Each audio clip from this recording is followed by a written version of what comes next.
Stop for a moment. Just stop. Put down whatever you were carrying, the worry, the distraction, the performance of being fine. Set it all down, just for now. Because what you are about to read was not found by accident. You did not arrive here randomly.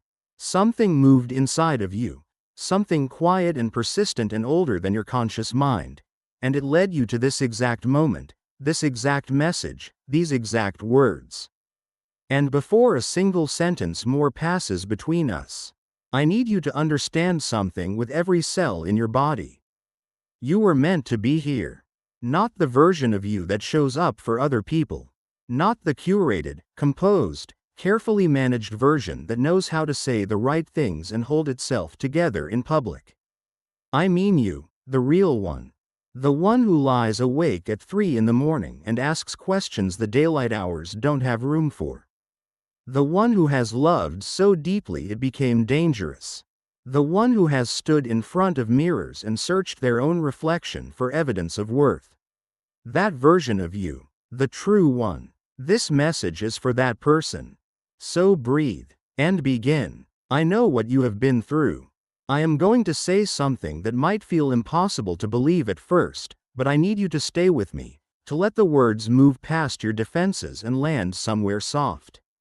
I know your pain, not in the abstract, clinical way that people know pain from the outside, from observation, from description, from the comfortable distance of someone who has never really been inside it.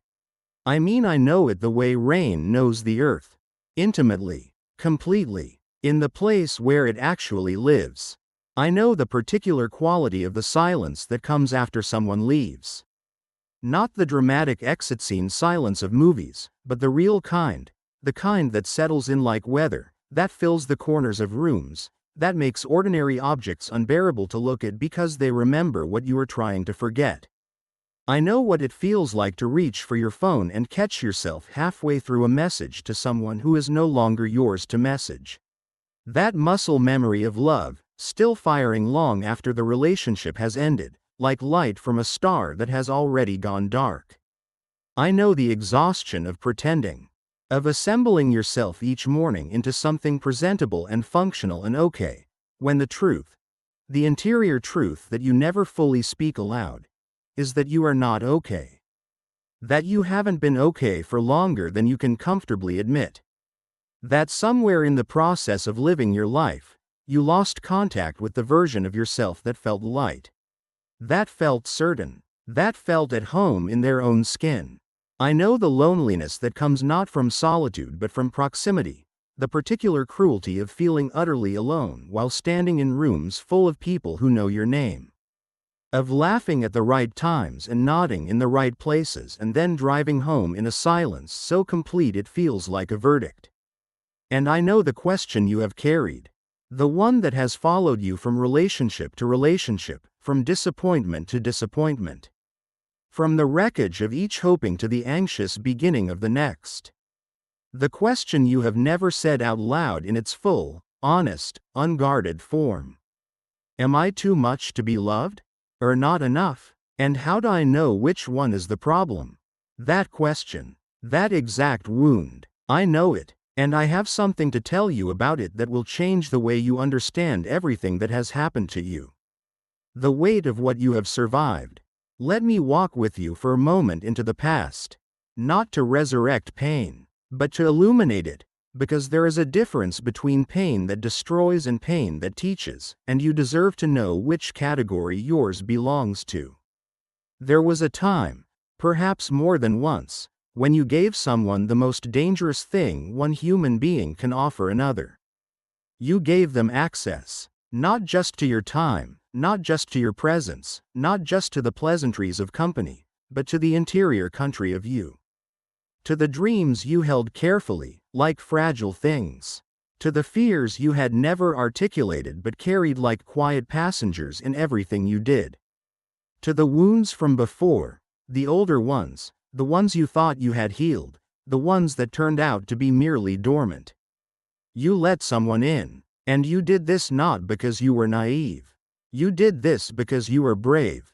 Because it takes an extraordinary kind of courage to open yourself after you have already been damaged. It takes something heroic, even if it never looks heroic from the outside, to choose vulnerability again when experience has given you every logical reason to choose armor instead. You chose openness, and they did not know what to do with it. Maybe they left suddenly, a door closing before you understood the conversation was over. Maybe they stayed too long, and the slow erosion of their presence was worse than a clean break would have been. Maybe they loved you in the way that some people love things they cannot quite hold, loosely, distractedly, never fully landing. Maybe they were carrying their own wounds and those wounds made them careless with yours. And in the aftermath, in the strange, flooded aftermath of it, you asked the question. What is wrong with me?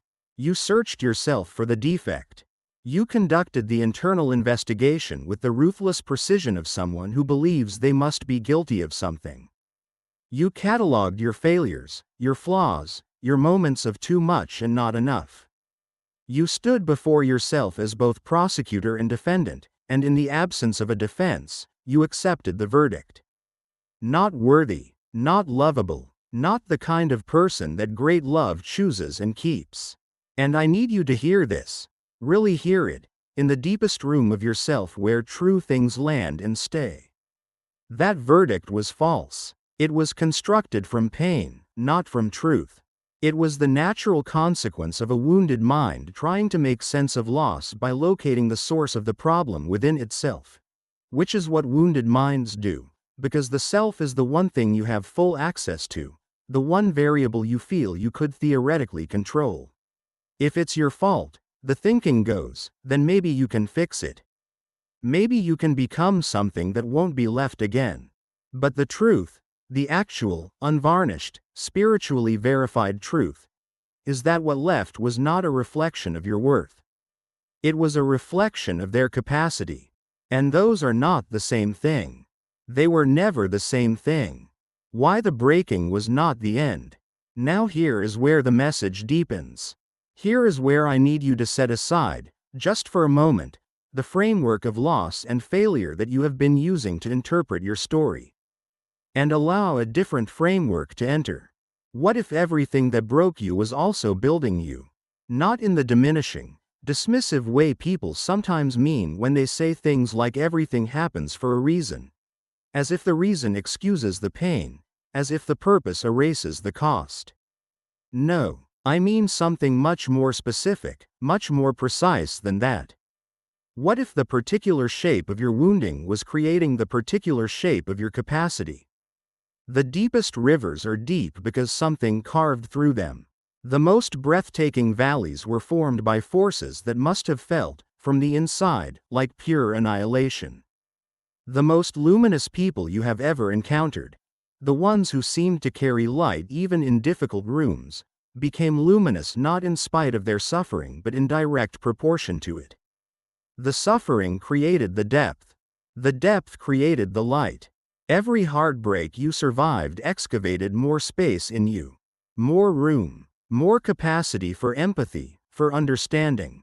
For the particular quality of love that can only come from someone who has learned, really learned, at cost, how precious and precarious connection truly is. The person who has never been truly hurt loves carefully, from a safe distance, with one eye always on the exit. But the person who has been broken open and chosen to remain open anyway, that person loves from a place of terrifying, beautiful depth. That person knows what it costs. And they choose it anyway. That person is you. And that is not a wound. That is a gift. A painful gift. An unwanted gift. A gift that arrived wrapped in suffering and required years to unwrap.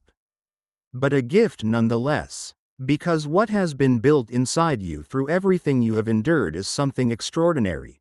Something that cannot be manufactured, cannot be performed, cannot be approximated by someone who has not walked through the same fire.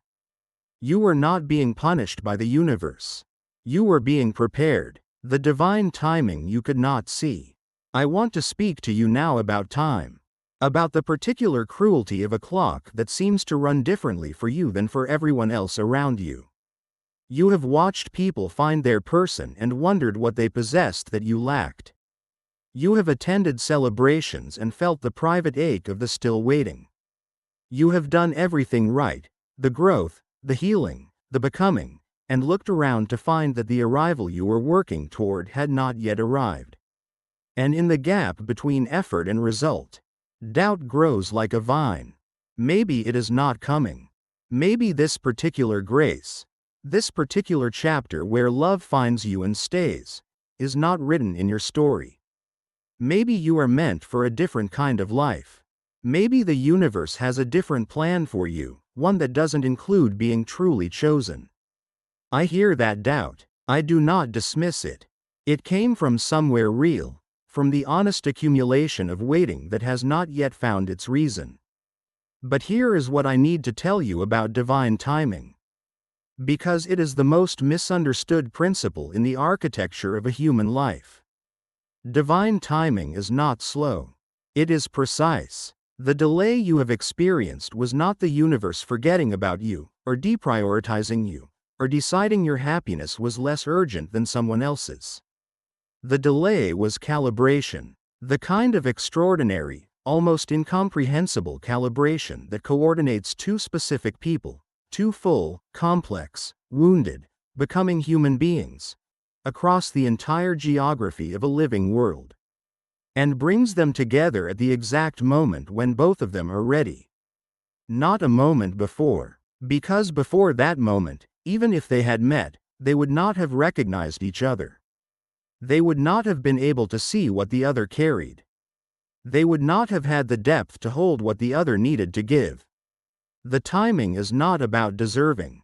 It is about readiness. And readiness cannot be rushed, not by will, not by wishing, not by the sheer force of longing, no matter how sincere or how powerful that longing is. You have been becoming ready. All of it, the breaking, the rebuilding, the questions, the growth, the seasons of solitude that felt like punishment but were actually incubation. All of it has been readying you for a meeting that will make sense of everything. Someone is coming, and now I must tell you about them. Not in specifics, names, faces, the coordinates of their location on this earth. I cannot give you that, and even if I could, it would not serve you in the way you imagine. But I can tell you what I know. What has been revealed. What has been recorded in the space where hearts are tracked and love is coordinated and souls are moved like lights across a dark and patient sky. There is someone, a specific, real, breathing human being who exists on this earth right now, at this very moment, living their own version of this story. Carrying their own excavated heart. Having survived their own particular geography of loss. Having asked, in their own private hours, their own version of the question you have asked. Having arrived, through their own unlikely path, at approximately the same level of readiness that you are approaching. They are not perfect. They carry their own complicated history, their own quirks and shadows and unresolved edges. They are human in all the ways that matter, which is to say, fully and beautifully flawed. But they are capable of the kind of love that you have always needed and never quite found. The kind that sees rather than projects. The kind that stays without losing itself. The kind that can hold space for your fullness, not the edited version, not the curated one, but all of you, and not flinch away. They have been moving toward you. Not always consciously. Not always in the way of someone who knows they are walking toward a specific destination.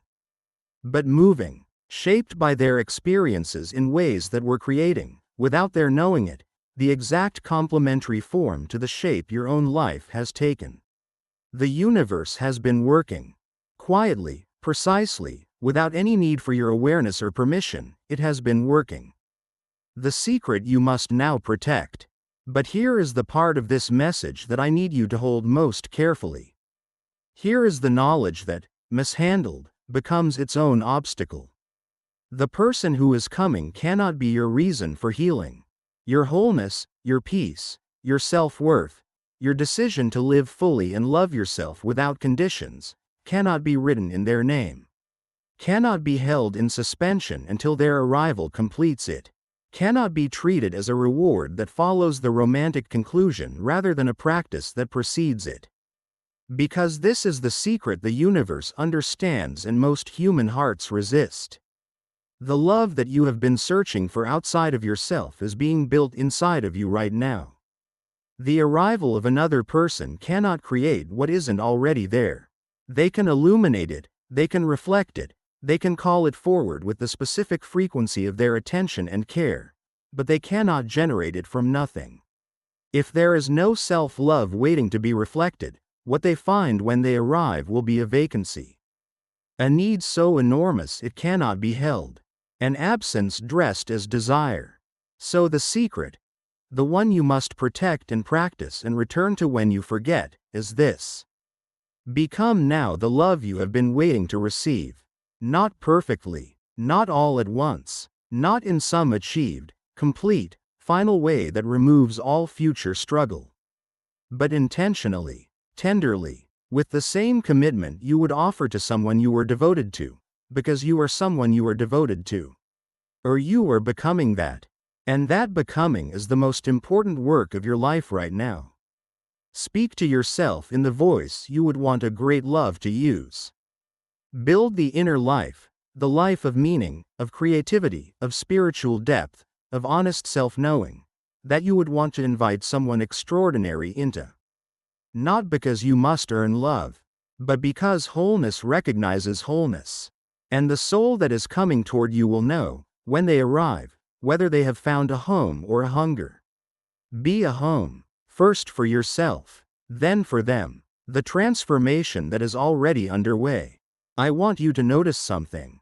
Something is shifting in you right now, even as these words move through you, even as you sit with the weight and the warmth of them.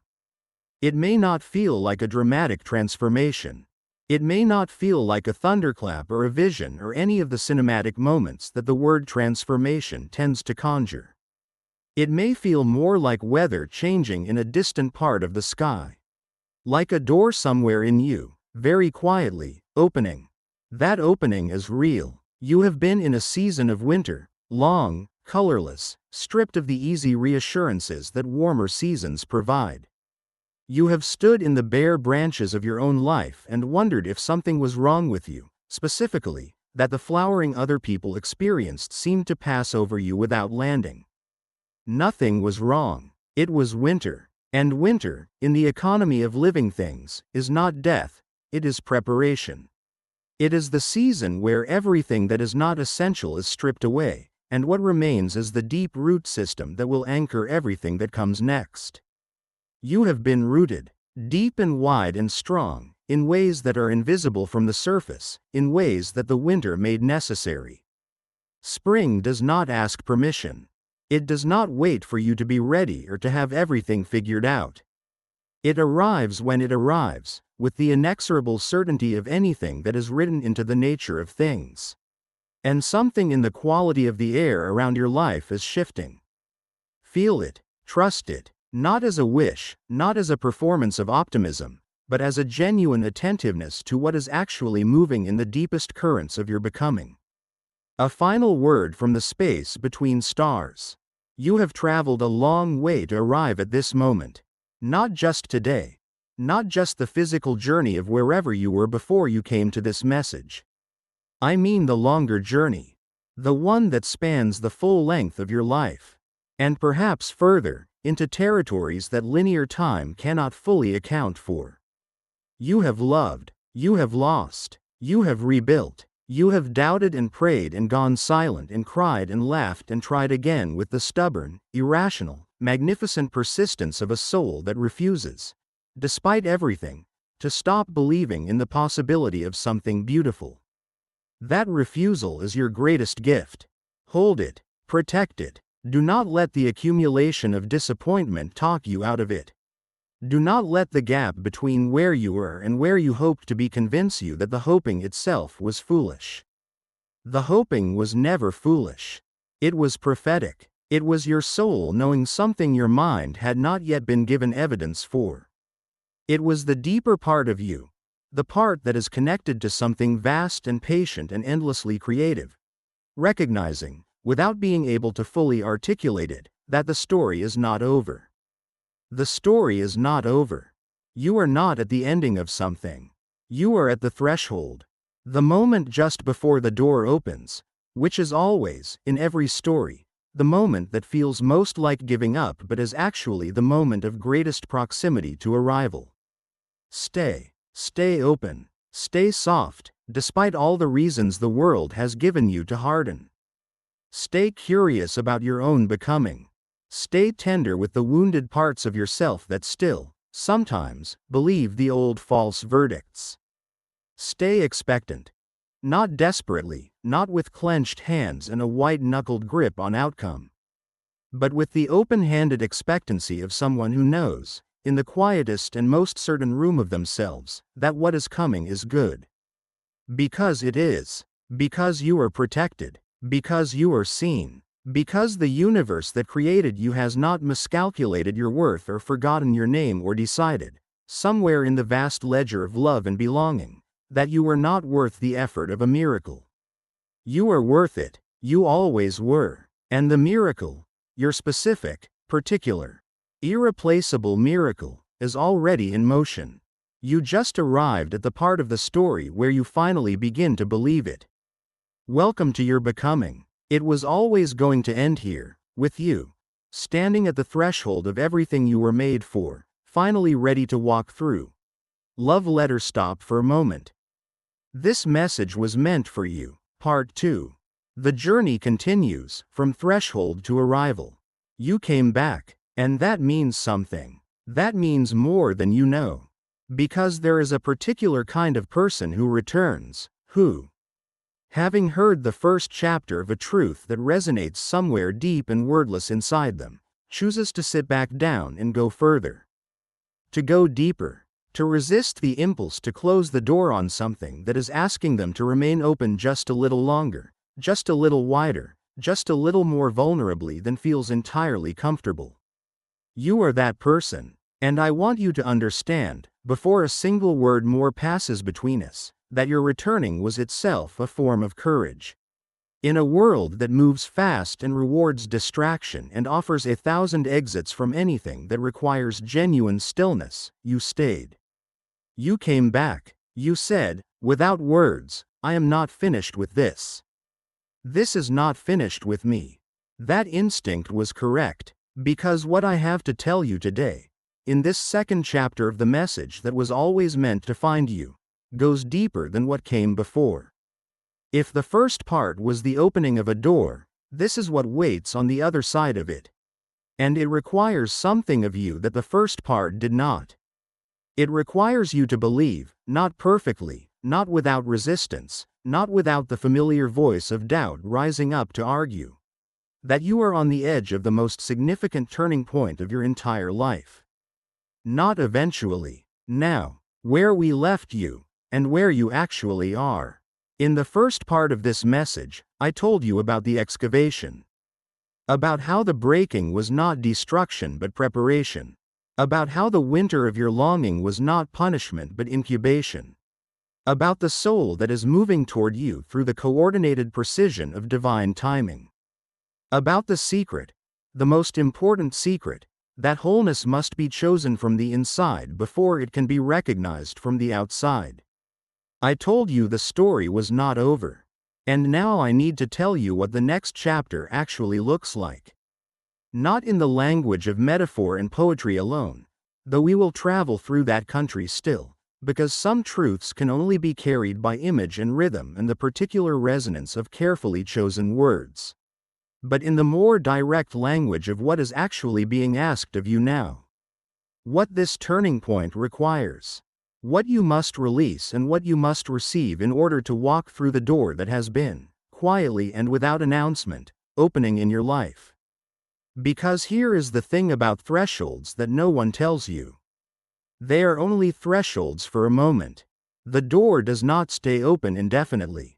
Not because the universe is cruel, but because an open door that no one walks through eventually becomes just a feature of a room.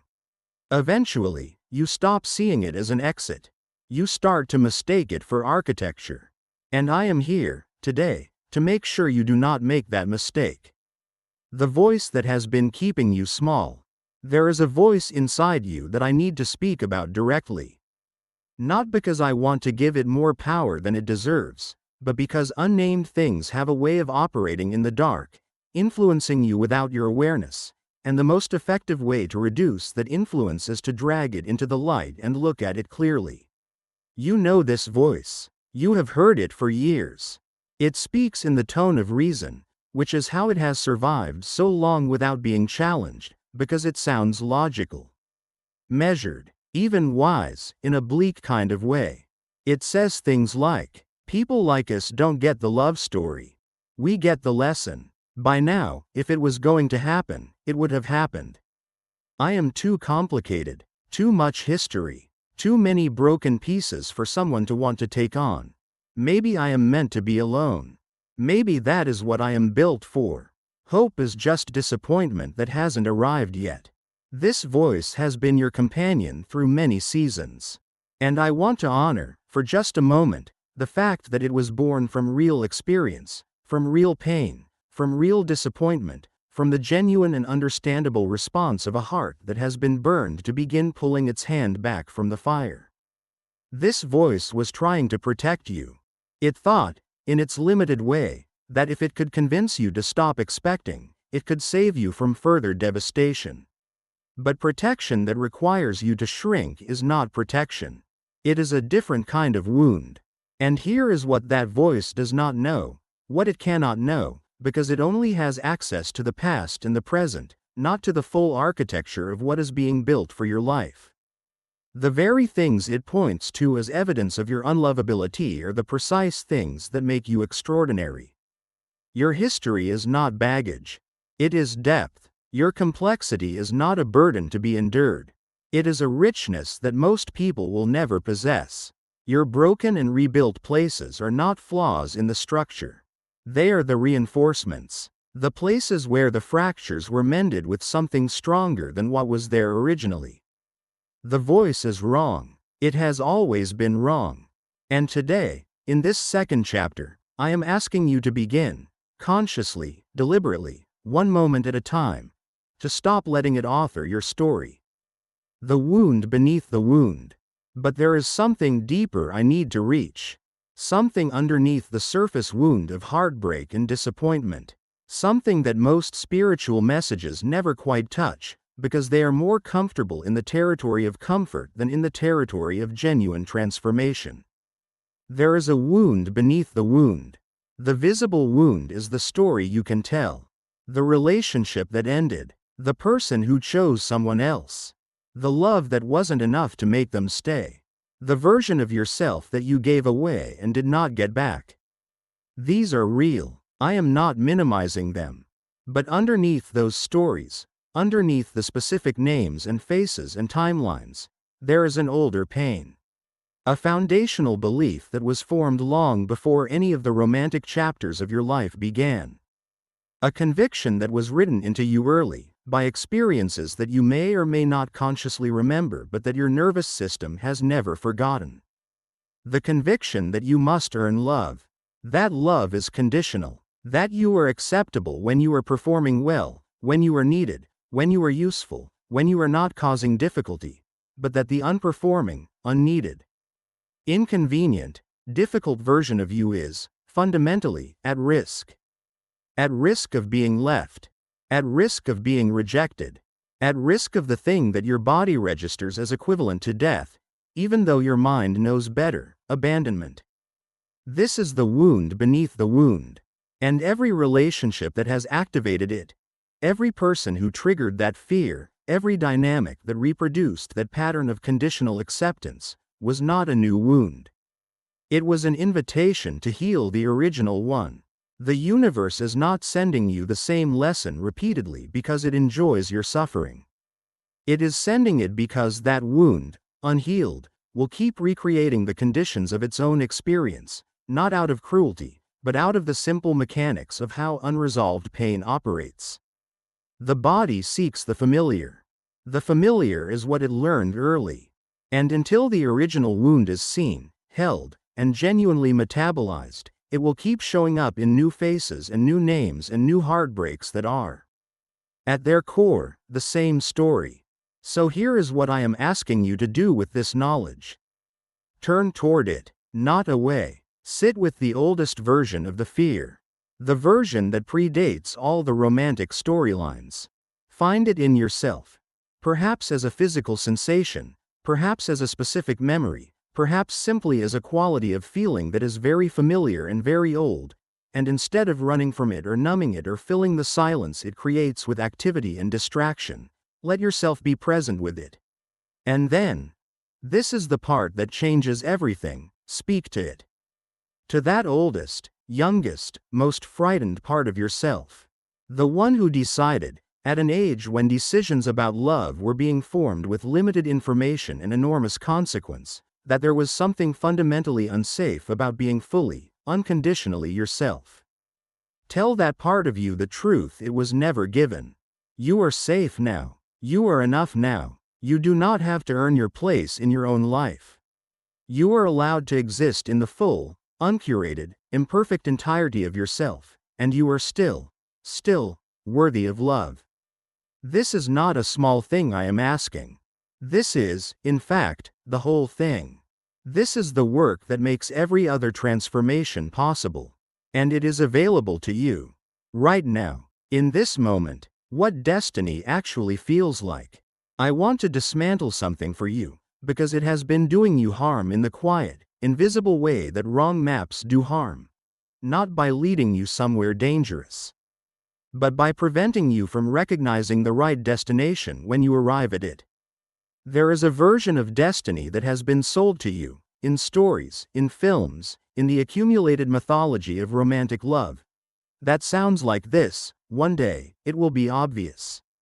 One day, you will meet them and the world will shift on its axis. One day, lightning will strike and you will know, with absolute certainty and zero ambiguity, that this is the person. That this is the moment. That this is the story you were waiting for. And so you have been waiting for that feeling. That unmistakable, unambiguous, cinematic knowing. And in its absence, you have sometimes dismissed real things, real connections, real possibilities, as not being it, not being the one, not having that electric certainty that the stories promised. But here is the truth about destiny that the stories do not tell. Destiny often arrives quietly. It often comes dressed in the ordinary. It often does not announce itself with dramatic music or obvious signs or the shaking of the earth beneath your feet. It often arrives as a conversation that goes longer than expected, as a familiarity that seems impossible given how recently you met, as a comfort that is simultaneously new and ancient, as a feeling not of lightning but of coming home. And coming home is not always dramatic. Sometimes it is simply the profound, quiet relief of arriving somewhere that recognizes you.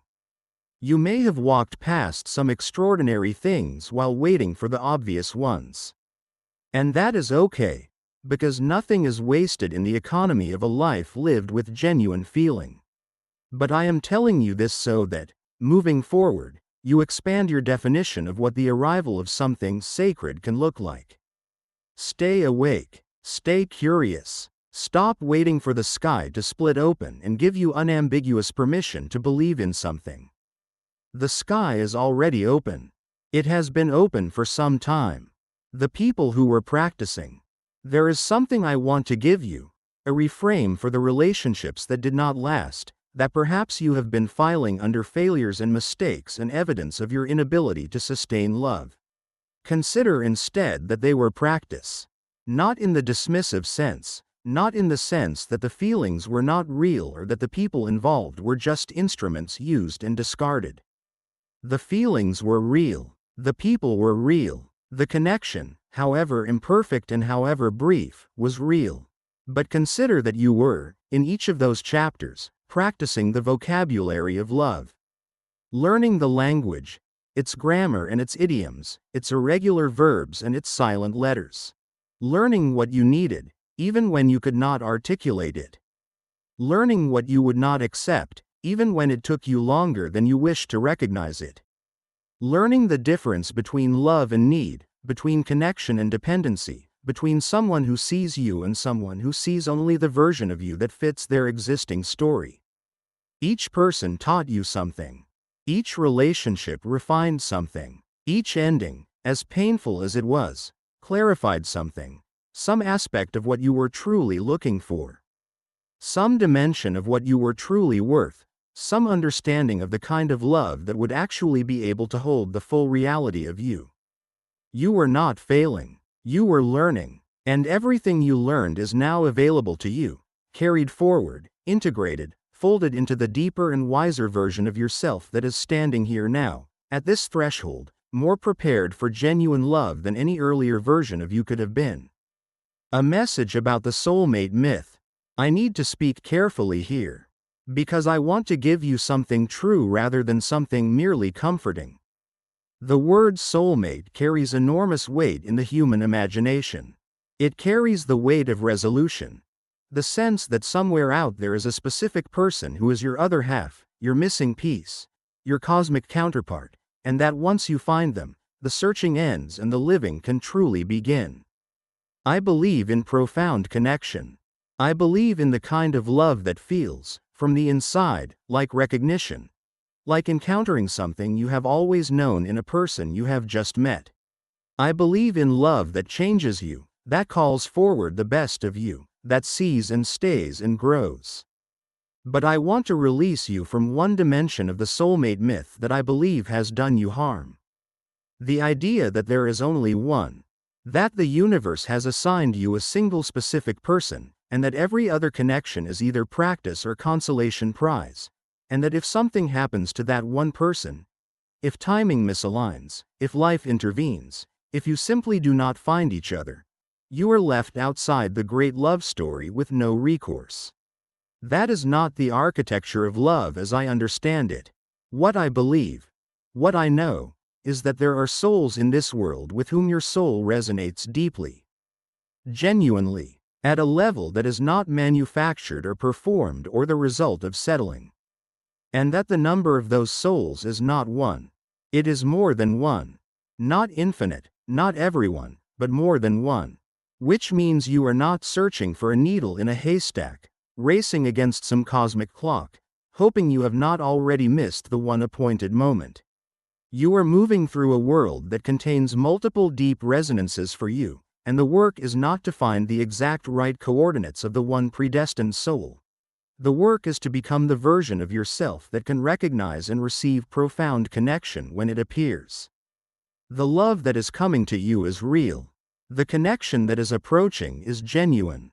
And it is not contingent on everything going perfectly, on perfect timing, on you having figured everything out before it arrives. It is contingent on one thing, your willingness to remain open. Remain open. What you must now release. We are approaching the final movement of this message, the part where I ask something of you. Not belief, not patience, not the performance of positivity. Something more specific and more demanding than any of those. I am asking you to release the story. The story you have been telling about yourself. The one that casts you as someone perpetually on the outside of belonging, perpetually waiting. Perpetually almost but not quite arriving at the love and wholeness you are searching for. The story that has your wounding at its center, that organizes your entire self-understanding around the thing that hurt you rather than the thing that is growing in you. That story served you. At the time, it made sense of chaos. It provided a framework when you needed one. It was not wrong to have it. But you have outgrown it. And outgrown stories, kept too long, become cages. They stop being explanations and start being identities. And an identity built around wound cannot fully step into wholeness, because wholeness would, in a strange way, represent the end of the only self-understanding the wound allows. So I am asking you to release it. Not all at once. Not in some dramatic, final, never-look-back gesture. But gradually, consciously, with the tenderness of someone who understands that releasing a story is also a kind of grief. Because even painful stories are familiar, and familiar is a form of comfort. And comfort, even the false kind, is hard to put down. Release it anyway. Begin to tell a different story. One where the pain was real but not final. One where the waiting was purposeful rather than punitive. One where you are not the person to whom things keep not happening, but the person in whom something extraordinary has been quietly forming, building, becoming ready for an arrival that the story is now approaching. You are the protagonist of this story, not the victim of it, not the casualty of it, the protagonist, the one through whose transformation the meaning of everything is revealed. The gift of your particular longing. I want to say one more thing about the longing itself, the ache that has been your companion through all of this. The persistent, sometimes painful, sometimes beautiful hunger for connection that has never fully quieted, even in the seasons when quieting it would have been easier. That longing is not a sign of something broken in you. It is a sign of something alive in you. There are people who have shut that longing down so completely, who have made peace with its absence so thoroughly, that they have become, in a certain important way, less than fully awake. They have traded the ache for a numbness that looks, from the outside, like peace, but is actually just the absence of feeling. The flat line of a heart that decided hoping was too expensive and stopped hoping altogether. You did not do that. Despite everything, you did not do that. You kept feeling. You kept hoping, even when hoping hurt. You kept believing in the possibility of something beautiful even when the evidence was thin and the voice of doubt was loud, and the comfortable path would have been to close yourself off and call it wisdom. That is not weakness. That is the most extraordinary kind of strength. And the longing itself, that specific, personal, particular hunger that lives in you, is a form of intelligence. It knows something. It has always known something.